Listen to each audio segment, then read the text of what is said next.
الحمدللہ وحدہ لا شریک لہ والصلاۃ والسلام علی من لا نبی بعدہ۔ ابھی تقریباً 1.5 منٹ قبل مجھے یہ میسج ملا کہ شیخ الحدیث صدر وفاق المدارس العربیہ پاکستان حضرت اقدس حضرت مولانا سلیم اللہ خان صاحب رحمہ اللہ تعالی انتقال فرما گئے ہیں۔ میں اس وقت مدینہ منورہ مسجد نبوی میں عشاء کی نماز سے فارغ ہوا ہوں۔ دعا ہے کہ اللہ رب العزت حضرت رحمہ اللہ تعالی کی تمام حسنات قبول فرمائے، خطاؤں سے درگزر فرمائے۔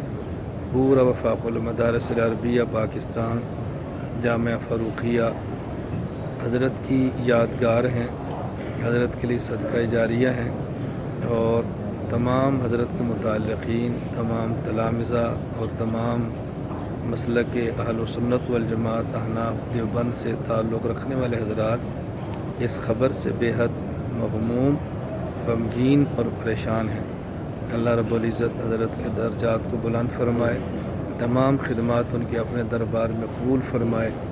جو حضرات میرے اس میسج کو سنیں ان تمام سے گزارش ہے کہ حضرت رحمہ اللہ کے درجات کی بلندی کے لیے دعائیں ضرور فرمائیں۔